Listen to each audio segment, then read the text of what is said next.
मंगले भवन मंगल हारी, द्रवहु सुदशरथ अजिर बिहारी।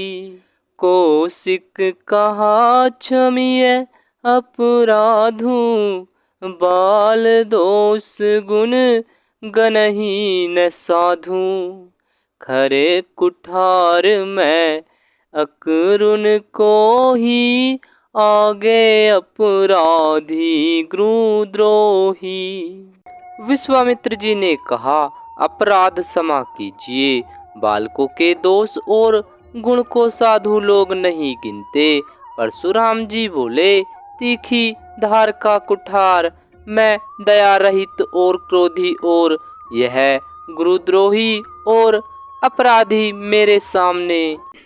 उत्तर देत छोड़ऊं विनु मारे, केवल कौशिक शील तुम्हारे।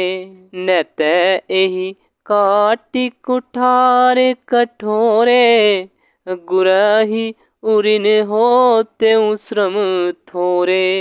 उत्तर दे रहा है, इतने पर भी मैं इसे बिना मारे छोड़ रहा हूँ। सो हे विश्वामित्र, केवल तुम्हारे शील प्रेम से, नहीं तो इसे इस कठोर कुठार से काटकर थोड़े ही परिश्रम से गुरु से उऋण हो जाता। गाधि सुनु कह हृदय हसी, मुनि हरिय रई सूझ। अय मैं खाड़ न उख मय, अजय हूँ न बूझ बूझ।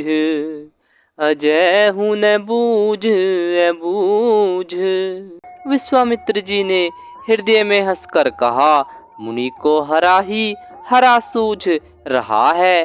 अर्थात सर्वत्र विजयी होने के कारण ये श्री राम लक्ष्मण को भी साधारण क्षत्रिय ही समझ रहे हैं, किंतु यह लोहमयी केवल फौलाद की बनी हुई खाड़ खाड़ खड़ग है, उख की रस की खाड़ नहीं है, जो मुंह में लेते ही गल जाए। खेद है, मुनि अब भी वे समझ बने हुए हैं, इनके प्रभाव को नहीं समझ रहे हैं। कहे लखन मुनि शील तुम्हारा, को नहीं जान विदित संसारा। माता पिता ही उरिन भय नीके, गुर रिनु रहा सोचू बड़ जी के। लक्ष्मण जी ने कहा, हे मुनि, आपके शील को कौन नहीं जानता, वह संसार भर में प्रसिद्ध है। आप माता पिता से तो अच्छी तरह उऋण हो ही गए, अब गुरु का ऋण रहा जिसका जी में बड़ा सोच लगा है। सो जनु हम रही माथे काढ़ा, दिन चली गए ब्याज बड़े बाढ़ा। अब आनिए व्यवहरिया बोली, तुरत देऊं मैं थैली खोली। वह मानो हमारे ही मत्थे काढ़ा था, बहुत दिन बीत गए, इससे ब्याज भी बहुत बढ़ गया होगा। अब किसी हिसाब करने वाले को बुला लाइए, तो मैं तुरंत थैली खोल कर दे दूं। सुनी कटु वचन कुठारे सुधारा, हाय हाय सब सभा पुकारा। भृगु बरे परसु देखा बहु मोही, विप्र विचारिये वचऊं नृप दोही। लक्ष्मण जी के कड़वे वचन सुनकर परशुराम जी ने कुठार संभाला। सारी सभा हाय हाय करके पुकार उठी।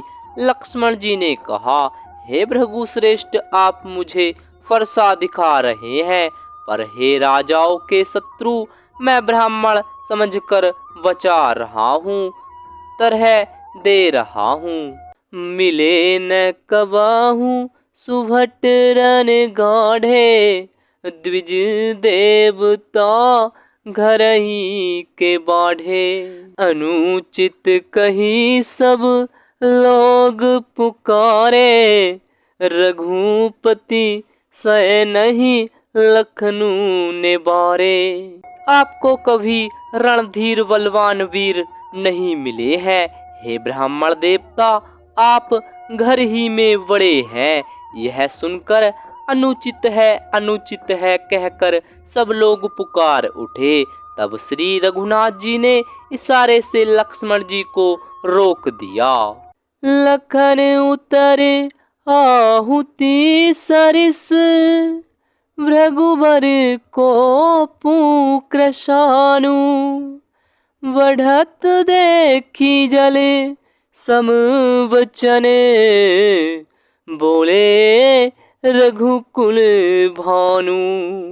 लक्ष्मण जी के उत्तर से जो आहुति के समान थे, परशुराम जी के क्रोध रूपी अग्नि को बढ़ते देखकर रघुकुल के सूर्य श्री रामचंद्र जी जल के समान शांत करने वाले वचन बोले।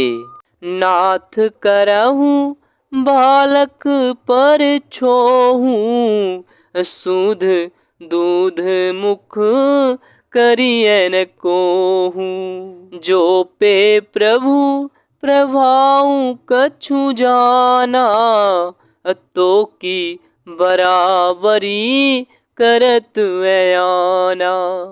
हे नाथ बालक पर कृपा कीजिए, इस सीधे और दूध मुँहे बच्चे पर क्रोध न कीजिए। यदि यह प्रभु का आपका कुछ भी प्रभाव जानता, तो क्या यह वे समझ आपकी बराबरी करता। जो लरिका कछु अचगरी करही, गुर पितु मातु मोद मन भरही। करिए कृपा शिशु सेवक जानी, तुम समशील धीरे मुनि ज्ञानी। बालक यदि कुछ चपलता भी करते हैं, तो गुरु पिता और माता मन में आनंद से भर जाते हैं। अतः इसे छोटा बच्चा और सेवक जानकर कृपा कीजिए। आप तो समदर्शी सुशील धीर और ज्ञानी मुनि हैं। राम वचन सुनी कछुक जुड़ाने, कहीं कछु लखनू बहुरी मुस्काने। हसत देखी नख शिखरिस व्यापी, राम तोरे भ्राता बड़ पापी। श्री रामचंद्र जी के वचन सुनकर वे कुछ ठंडे पड़े। इतने में लक्ष्मण जी कुछ कहकर फिर मुस्कुरा दिए। उनको हंसते देखकर परशुराम जी के नख से शिखा तक सारे शरीर में क्रोध छा गया। उन्होंने कहा, हे राम तेरा भाई बड़ा पापी है। गोरे शरीर श्याम मन माही, कालकूट मुख पय मुख नाही। सहज टेढ़ अनुहरई न तोही, नीचु मीचु सम देख न मोही। यह शरीर से गोरा पर हृदय का बड़ा काला है। यह विषमुख है, दूध मुहा नहीं, स्वभाव ही टेढ़ा है। तेरा अनुसरण नहीं करता, तेरे जैसा शीलवान नहीं है। यह नीच मुझे काल के समान नहीं देखता।